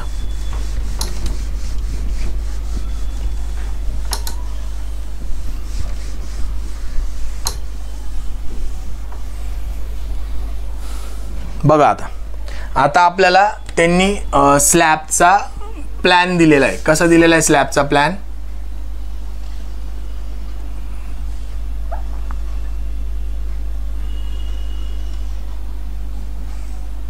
आपल्याला स्लॅबची लेंथ दिली, किती दिली आहे 4 मीटर आणि इकडे 6 मीटर. ओके, आता आपल्याला एक्स डायरेक्शनचं स्टील फाइंड आउट करायचं, काढायचे. ओके, मग स्लॅबमध्ये मेन स्टील हे बेंटअप बार असतं आणि ते पण अल्टरनेट बेंटअप असतं. एकदा इकडून उचलला का एकदा दुसऱ्या साईडनी उचलावं लागतो, परत एकदा इकडून उचलला का एकदा दुसऱ्या साईडने उचलावं लागतो. एवढी डिटेलिंग केली तरी चालतंय. आणि डिस्ट्रीब्युशन स्टील तुमचं स्ट्रेट तुम्हाला दाखवावं लागेल, हे असं. ओके, प्लॅनमध्ये हे एवढ्याच गोष्टी आल्या पाहिजे. आता हे हुक आहे, आता डिस्ट्रीब्युशन स्टील आपल्याला त्याचं सगळं इथे लिहावं लागेल. 10 mm phi at 300 mm centre to centre. आणि जो मेन स्टील आहे आपला, त्या मेन स्टीलबद्दल इथे लिहावं लागेल 10 mm phi at 180 mm centre to centre. Okay, आता हे जर तुम्हाला कळालं असेल मित्रांनो तर आपल्याला सेक्शन 2 सेक्शन काढावं लागतील इथं, कारण की आपल्याला 2 डायमेन्शन दिलेले. याला मी म्हणणार XX आणि या सेक्शनला म्हणणार YY. ओके, पेपरला सुद्धा तुम्हाला 2 सेक्शन काढणं मॅन्डेटरी होतं. आता मी सेक्शन XX काढतो आधी, लक्ष द्या मी कसा काढतोय. आता मी विड्थ ऑफ सपोर्ट तुमची 230 घेतलेली आहे, म्हणजे मी इथं विड्थ ऑफ सपोर्ट दाखवू शकतो, स्लॅबला विड्थ ऑफ सपोर्ट दाखवू शकतो, जी की मी 230 mm अज्युम केलेली, 230 mm अज्युम केलेली. ओके, इथं ओव्हरऑल डेप्थ मी दाखवू शकतो जी माझी आलेली आहे 150 mm. आणि XX सेक्शन असल्यामुळे, सेक्शन XX असल्यामुळे आपल्याला लेंथ कोणती येईल 4 मीटर येईल, म्हणजे ती 4 मीटर लेंथ आपली क्लिअर असेल 4 मीटर. आणि जो आपल्याला स्टील दाखवायचं आहे ते सेंटर पासून दाखवावं लागेल, लक्ष द्या. मग आता XX सेक्शनला कोणते बार कट होत आहे, ब्ल्यू वाले, म्हणजे डिस्ट्रीब्युशन स्टील कट होतंय, म्हणजे डिस्ट्रीब्युशन स्टील हे वरती असतं. ओके, मग कट होणारं सेक्शन मध्ये दिसल, म्हणजे गोल दिसल, आणि अख्खं कोणतं दिसल, मेन स्टील दिसल. बघा लक्ष द्या. मग आता मेन स्टील खाली आणि त्यातल्या त्यात ते बेंटअप आहे, म्हणजे अल्टरनेट बेंटअप आपल्याला दाखवावं लागेल. सिमिलर अल्टरनेट बेंटअप आपल्याला दाखवावं लागेल.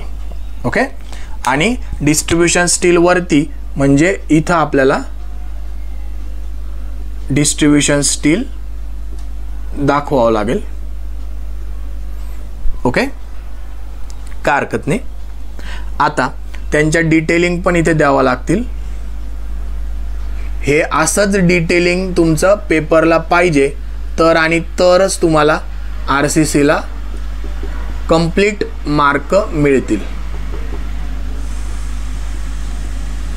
सेंटर टू सेंटर आणि मेन स्टील इथे तुम्हाला दाखवावं लागेल 10 mm phi at 180 mm centre to centre. Okay, आता मित्रांनो हा जो बार आहे ना, हा जो बार जो इथून बेंड केला जातो ना, तो इथून किती डिस्टन्सला बेंड केला जातो तर LX/10 डिस्टन्सला बेंड केला जातो. आणि सेंटरपासून किती बेंड केला जातो तर सेंटरपासून तो LX/7ला बेंड केला जातो. ओके, ही सुद्धा डिटेलिंग तुम्हाला तशी दाखवावी लागते. चला लक्ष द्या. ओके, हा सेक्शन XX आपला कंप्लीट झाला. आता section YY. Section YY. Okay, आता सेक्शन YY काढायचं आपल्याला. एवढी डिटेलिंग इनफ झाली, फार झाली. ॲटलिस्ट एवढी डिटेलिंग तरी तुम्ही द्यायला पाहिजे. आणि कंटिन्युअस लॅब असेल तर खूप डिटेलिंग द्यावं लागते मित्रांनो. म्हणून कंटिन्युअस लॅबला मी सांगतो डिझाईन करायची गरज नाही. एवढा त्याच्यामध्ये वेळ घालवायचा आपल्याकडे MPSCला वेळच नसतो. ओके, क्लिअर स्पॅन आपला 6 मीटर आहे. ओके, डेप्थ इथे पण डेप्थ किती येईल 150 mm. आता सेक्शन YY मध्ये कट कोणतं होतंय, कोणतं कट होतंय, कट होणारं स्टील कोणतंय, मेन स्टील कट होतंय. आणि डिस्ट्रीब्युशन अख्खं दिसतंय म्हणजे डिस्ट्रीब्युशन मला वरती अख्खं दाखवावं लागेल जे की बेंट अप बार नसतं. आणि मेन स्टील मला खाली दाखवावं लागेल. हा फरक असतो मित्रांनो. हा सॉरी, एक गोष्ट राहिली.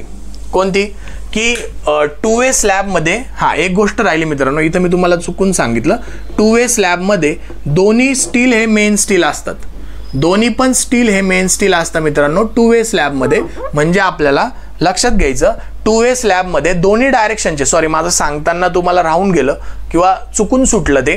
2-way स्लॅबमध्ये LX आणि LY दोन्ही डायरेक्शनचे स्टील हे मेन स्टीलच असतात. म्हणजे दोघं पण अल्टरनेटच बेंड आपण केले गेले पाहिजे असे. एकदा इकडून बेंड झाला का एकदा इकडं न्यायचा. ओके, अल्टरनेट बेंड अप दाखवावं लागेल. एकदा इथे न्यायचा, खाली आणायचा आणि मग असं करायचा. आणि पुन्हा एकदा इकडे न्यायचा, इकडे न्यायचा, इकडे न्यायचा. अल्टरनेट बेंटअप, दोघं पण अल्टरनेट बेंटअप दाखवावं लागतील. म्हणजे इथे वरती अल्टरनेट बेंटअप वाला सेक्शन तुम्हाला दाखवावं लागेल. ओके, ही मिस्टेक व्हायला नको. बघा 2-way स्लॅबमध्ये दोघं पण बार बेंटअप असतात. त्याच्यामुळे दोघं पण अल्टरनेट बेंटअप येतील दोन्ही डायरेक्शनला. फक्त त्यांचं लोकेशन बघा. रेड इथं खाली आहे, ब्ल्यू इथं वरती आहे. इथं ब्ल्यू वरती आहे, रेड खाली आहे. का? कारण की मी सेक्शननुसार काढतोय आणि सेक्शनमध्ये कोणता बार कट होतोय हे एका सिव्हिल इंजिनियरला, एका RCC डिझायनरला आणि एका MPSC ॲस्पिरंटला माहीतच पाहिजे. ओके, मग आता हे मेन स्टील असल्यामुळे इथं मी मेन स्टील दाखवू शकतो 10 mm phi at 180 mm centre to centre. आणि हे तुमचं स्टील असणार आहे. ओके, इथं हे सपोर्टिव्ह देतात. हे तुमचं स्टील असणार आहे 10 mm phi at 300 mm centre to centre.